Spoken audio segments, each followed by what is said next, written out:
Hey, scrappy friends, it's Audrey. Thanks for stopping by again today for Tis the Season, 12 Days of Holiday Scrapping. Today is day 4. You can check out the other designers joining me today below in the description. Lots of other people joining in with their holiday layouts.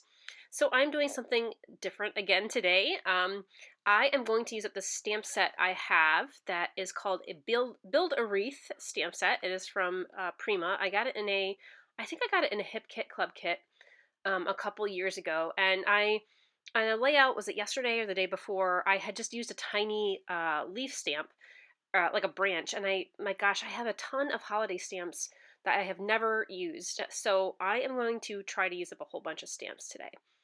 So I'm just using a smooth piece of white cardstock. It is my favorite smooth white cardstock. It's Basil in Coconut Swirl. And I actually use this cardstock to do all of my cut files as well. It just cuts so nicely, and it's very nice to stamp on. I have not gessoed my background or done anything like that.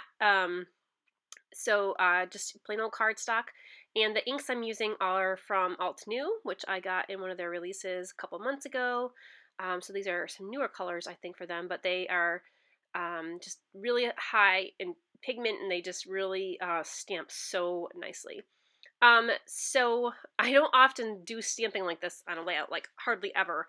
So I was really kind of nervous about it because, with stamping, I feel like, oh my gosh, you could mess up. But with this design, at least, with something like organic shaped like this, like if you mess up, you don't really notice it too much. I did draw a circle. I know you can't see it. I used a white pen on the white cardstock initially to kind of help me so I didn't have some type of wonky circle. So I do have a white circle there. I know you cannot see it. So I used a couple different shaped leaves and a couple different color inks, and then I went back and I wanted another color, so I went and used this Distress Oxide ink as well. And this is the little like pine branch stamp that I used on my Christmas tree layout a couple days ago, and I just wanted to make it look like an evergreen wreath. So I'm stamping just around a couple random spots. This stamp set, this branch rather, came from a company called Gossamer Blue, which I also think I mentioned in my last video as well. I don't think I think they're not existent anymore, but anyway, I have hardly ever used the stamp set, so it was kind of fun to open these up and use them. So I absolutely love the way this looks. I wasn't too worried about matching up the corners, or not the corners, the circle doesn't have corners, the ends of the circle, because I knew my photo was going to go over that spot there. So that kind of left me a little wiggle room about with kind of lining up my stamps. Okay, so I thought it would be a good time to use up some die cuts and embellishments I have from Hip Kit Club kits. This is from last year's Christmas kit, maybe the year before. I'm pretty sure it's last year, 2019. And I'm just going to decorate this wreath with some different red flower poinsettia looking die cuts, and some of them are outlined in white. If you watch my videos, you know that bothers me sometimes, especially when I'm using a background that's colored. I had considered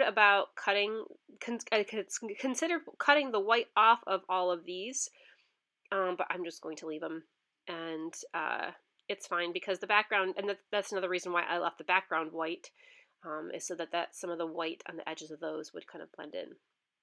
And others of these die cuts don't have a white border, which I prefer in this case, but oh well, it's fine.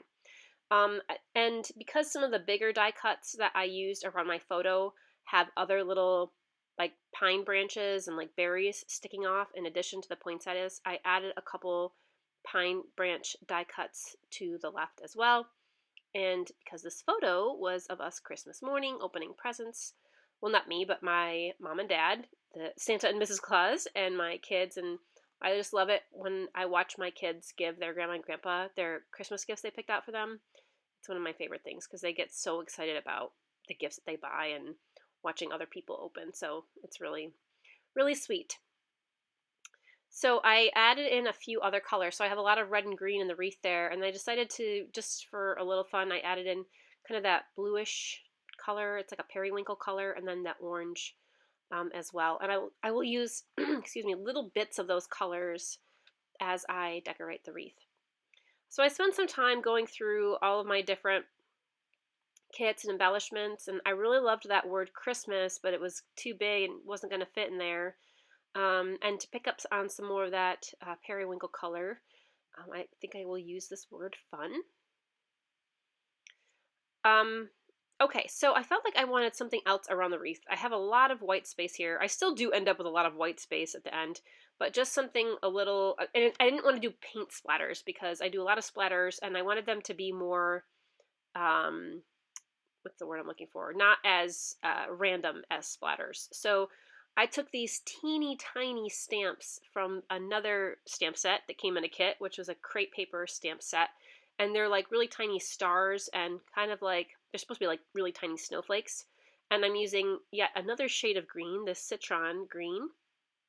And I'm going around the outside of the wreath just to kind of give it a little kind of sparkle. I love what this does to the wreath. First of all, the color, I think, really helps brighten it up a lot. And then just the little stars on the outside kind of, I don't know, just give it a little, I mean, it's not glittery because it's a very matte finish of the inks, but it just feels, it gives the wreath a little bit more movement. And I love adding little tiny bits like this to my pages.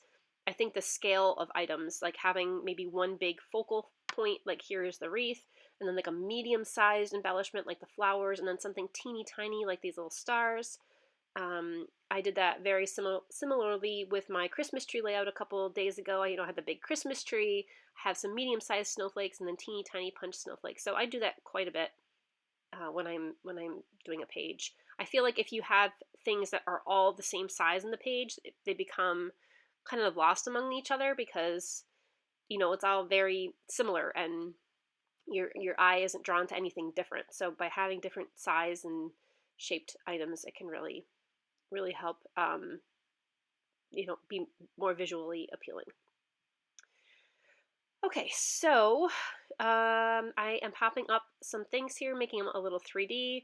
I'm auditioning some papers for the background of my photo. I tried the red. I liked the red. All these papers, by the way, well, not all of them, but the ones I chose have some gold foil. That one doesn't.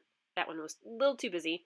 And I like red or green, red or green. The red is pretty. There's already a lot of red in my mom's robe, and then the flowers. So I try that. It's okay. I think I'm going to go with the green, and I kind of like this plaid and gold green, plaid and gold green, green and gold plaid. It's really pretty. Yeah, the paper is just beautiful. So that will add a nice touch there. And again, it allows it frames the photo, but it doesn't take away from the photo. I felt like the red was just too much red, and then you really saw that there was a red frame. This green frame kind of gets lost in with the wreath, which is kind of what I wanted to happen. Okay, so I'm just going to put some things back where I had them and glue them down. These things behind my photos, obviously, I glue flat to the page, and then I'll pop up a couple of the other little bits.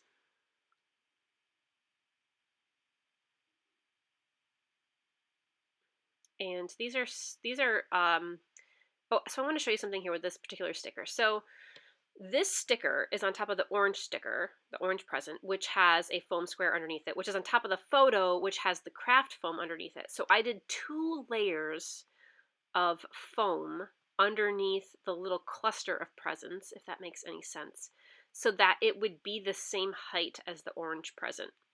So again, the orange present has a piece of foam under it, but the photo, which is on top of the photo, and the photo has foam underneath it. So I had 2 layers of foam underneath the cluster of presents so that it would be the same height.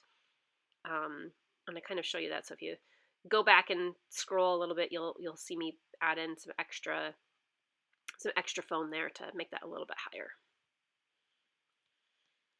All right, so I'm going to stick down these letters, and my title is going to be Christmas Fun. I have yet to find the perfect Christmas die cut or sticker of the word Christmas, and I kind of liked the scripty font. So I'm going to dig through my stash a little bit more. I forgot I had pulled out these bows. These came in a Hip Kit Club Kit too. This one, they're kind of like a fabric. and you kind of have to fold them over to assemble them. I must have tried to use this one on the page before because it was already folded, but I'm going to add that there. And then I'm going to add a few of these gold stars. I got these just in the bin at Hobby Lobby or something. But those are pretty. They pick up in the gold and the pattern paper. Again, I didn't want to add too much gold. And then I found the Christmas word that I'm going to use. It's a stamp.